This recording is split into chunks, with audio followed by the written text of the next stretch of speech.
Assalamualaikum warahmatullahi wabarakatuh. Perkenalkan, nama saya Musa, NIM 94142307, jurusan Ekonomi, Fakultas Ekonomi dan Bisnis. Baik, kali ini saya akan menjelaskan perusahaan-perusahaan saham syariah, obligasi syariah, dan reksadana syariah. Yang pertama, saham syariah PT Danamon Indonesia Tbk. Deskripsi perusahaan: didirikan pada tahun 1956.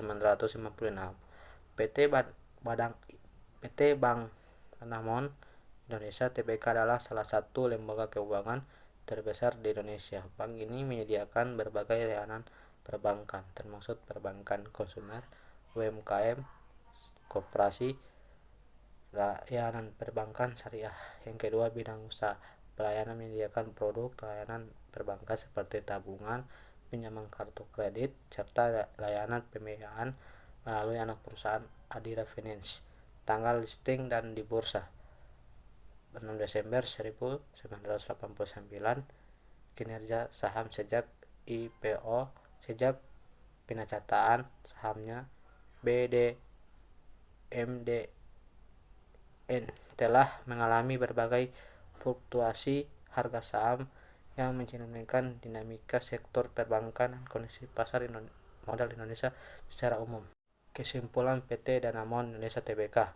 PT Bank Danamon Indonesia Tbk didirikan pada tahun 1956 dan telah berkembang menjadi salah satu lembaga keuangan terbesar di Indonesia per 31 Maret 2025. Danamon mengelola aset konsolidasi sebesar 250,80 triliun bersama anak perusahaan Adira Finance mayoritas saham 97,47%, memiliki oleh Mitsubishi atau UBJ Financial Group atau MUFG dengan sisanya 7,53% memiliki oleh publik.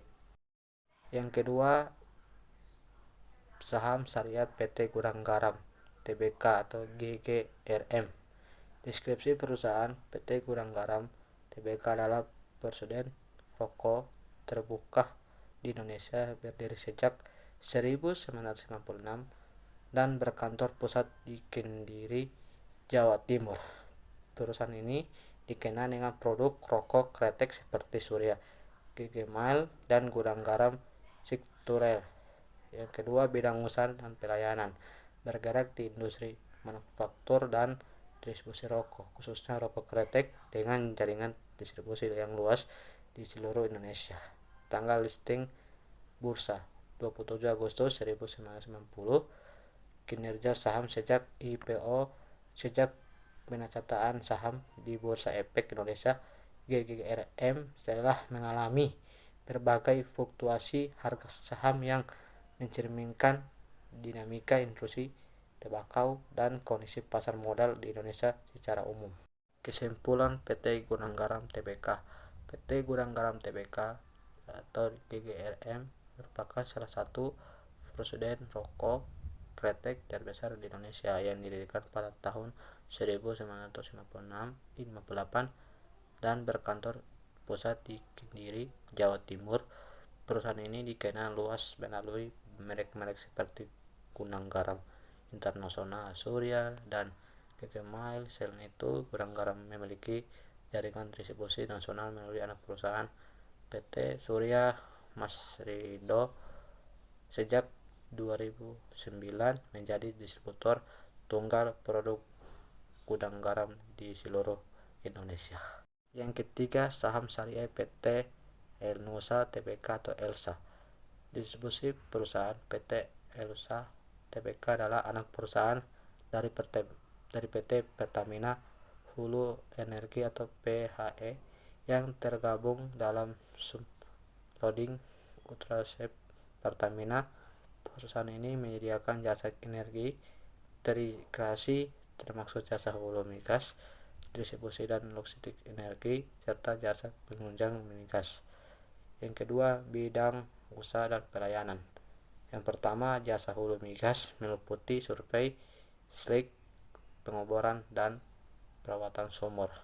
Yang kedua, distribusi logistik energi, transportasi BBM, pengolahan DPO, dan penjual scale. Yang ketiga, jasa penunjang, sport, publikasi, dan manajemen data. Tanggal listing di bursa 6 Februari 2000. Yang keempat, kinerja saham sejak IPO. Sejak penyataan sahamnya, Elsa telah menunjukkan pertumbuhan yang stabil dengan peningkatan harga saham sebesar 5% hingga Agustus 2024, mencerminkan kepercayaan investor terhadap prospek pertumbuhan perusahaan. Yang terakhir, kesimpulan PT Lunasa Tbk. PT Lunasa atau Elsa adalah perusahaan jasa energi terintegrasi di Indonesia yang merupakan anak perusahaan PT Pertamina Hulu Energi. Didirikan pada tanggal 25 Januari 1969 dengan nama awal PT Elektronik Nusantara. Perusahaan ini awalnya berfokus pada pemeliharaan dan perbaikan alat komunikasi elektronik serta sistem navigasi untuk kapal milik Pertamina. Pada tahun 1984, nama perusahaan diubah menjadi PT Lunasa Tbk. Sejak 6 Februari 2008, sahamnya tercatat di Bursa Efek dengan kode eksperimen Elsa. Yang kedua, obligasi syariah suku mudharaba berkelanjutan Indonesia Eximbank 1 tahap 2 tahun 18 seri D. Yang pertama, penerbit Lembaga Pembiayaan Ekspor Indonesia EIBEX, akad mudharaba atau bagi hasil. Yang ketiga, nilai penerbit bagian dari penawaran umum berkelanjutan atau PUB 2 dengan target dana sebesar 2 triliun. Yang keempat, tenor 370 hari kalender. Yang keempat, imbalan hasil indikasi bagi hasil sebesar 6,75% per tahun dengan nisabah pemegang sukuk sebesar 47,37% dari pendapatan yang dibagi hasilkan. Yang terakhir, tujuan penggunaan dana tidak disebutkan secara spesifik dalam sumber yang tersedia. Kesimpulan, sukuk mudharaba berkelanjutan Indonesia Eximbank 1 tahap 2 tahun 2018 seri D. Sukuk mudharaba berkelanjutan Indonesia Eximbank 1 tahap 2 tahun 2018 seri D merupakan salah satu instrumen keuangan syariah yang diterbitkan oleh Lembaga Pembiayaan Ekspor Indonesia atau LPEI Indonesia Eximbank sebagai bagian dari upaya pendanaan berkelanjutan melalui skema syariah.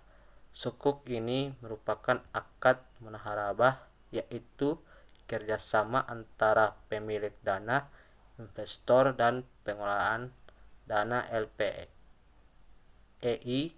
di mana keuntungan dibagi berdasarkan nisabah yang telah disepakati dan kerugian ditanggung oleh pemilik dana sepanjang bukan akibat kelalaian pengolah. Yang kedua, obligasi syariah sukuk ijarah berkelanjutan 1 Moratelindo tahap 4 tahun 2021 seri B. Penerbit PT Mora Telematika Indonesia atau Tbk atau disebut Moratelindo, akad ijarah sewa. Yang ketiga, nilai penerbitan seri B dengan nilai sebesar 476,22 miliar. Tenor 5 tahun, imbalan hasil sekitar 10% sampai 10,5% per tahun.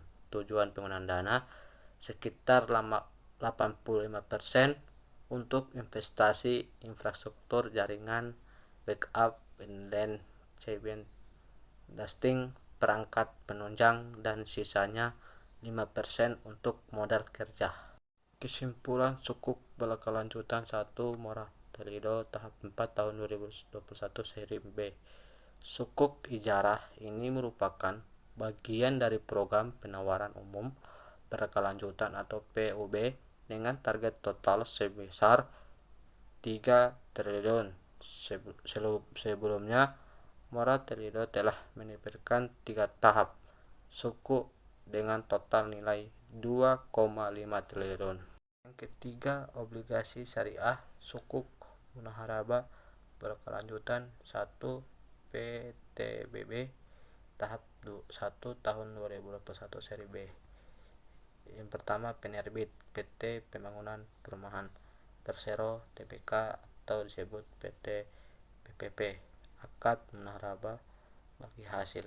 Yang ketiga, nilai penerbit 100 miliar, tenor 5 tahun, jatuh tempo pada 2 Juli 2026, imbalan hasil 5,10% per tahun.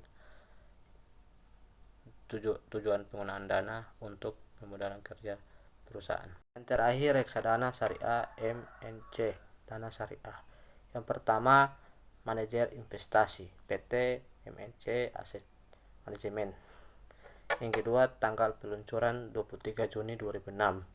Yang ketiga, jenis reksadana pendapatan tetap syariah. Yang keempat, Bank Konstonia PT Bank Negara Indonesia Persio Tbk. Yang kelima, total dana kelolaan AUM lebih kurang 62,64 miliar per 12 Desember 2004. Yang keenam, nilai aktiva versi NAB per unit 3.541,26.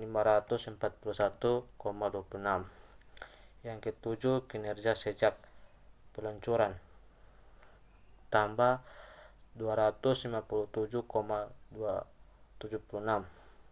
Yang kedelapan, kinerja 1 tahun terakhir kurang 57,93%. Yang kesembilan, kebijakan investasi minimal 80% pada obligasi syariah, sisanya pada instrumen pasar uang. Yang kesepuluh, komposisi aset tidak tersedia detail spesifik. Kesimpulan reksadana MNC dana syariah. MNC dana syariah adalah produk reksadana berbasis syariah yang dikelola oleh MNC Asset Management. Produk ini menginvestasikan dana pada instrumen-instrumen keuangan yang sesuai dengan prinsip syariah Islam, seperti sukuk, saham syariah, dan instrumen pasar uang syariah. Yang kedua, reksadana syariah Simas Syariah unggulan. Yang pertama, manajer investasi PT Sinarmas Asset Management.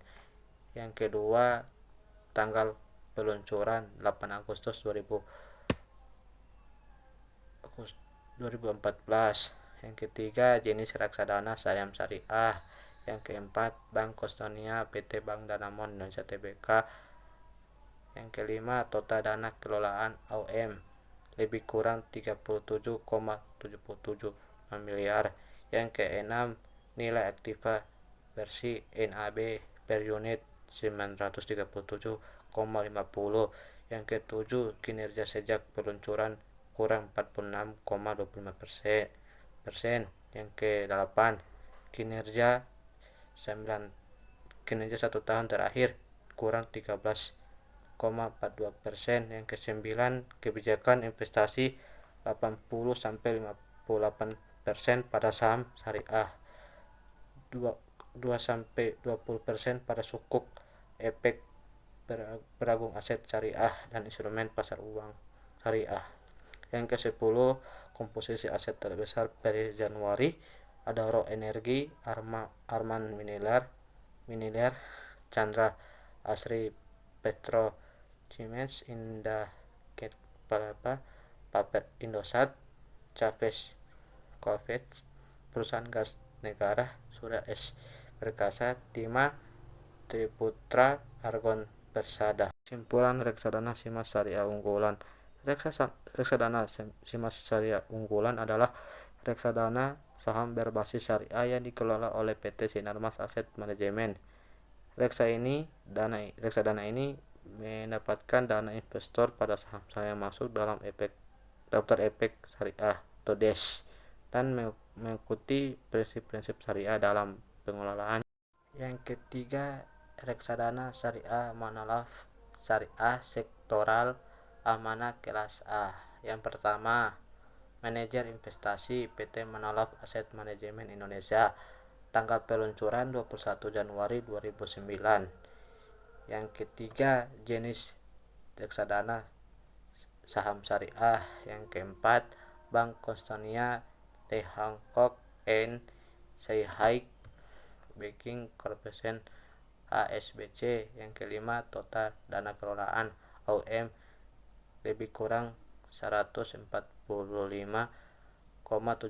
miliar. Yang keenam, nilai aktiva bersih NAB per unit 2.793,09. Yang kedelapan, kinerja sejak peluncuran 179,31%. Yang kedelapan, kinerja 1 tahun terakhir kurang 15%, 46%. Yang ke-9, kebijakan investasi 80-100% pada saham syariah hingga 20% pada sukuk yang instrumen pasar uang syariah. Yang terakhir, komposisi aset terbesar per unit 2025. Telkom Indonesia, Astra International, Bank Syariah Indonesia, Indofood, CBP Sukses Makmur, Unit Tractors, Indofood Sukses Makmur, Indosat, Chandra Asri, Pacific, Bumi Reksa Mineral, Mayo Indah. Yang terakhir, kesimpulan reksadana Manalaf Syariah Sektoral Amanah Kelas A. Reksadana Manalaf Syariah Sektor Amanah Kelas A atau disebut MSSA adalah produk investasi berbasis saham syariah yang dikelola oleh PT Manalaf Asset Management Indonesia. Produk ini bertujuan untuk memberikan pertumbuhan modal jangka panjang dengan berinvestasi pada saham-saham yang sesuai dengan prinsip syariah Islam.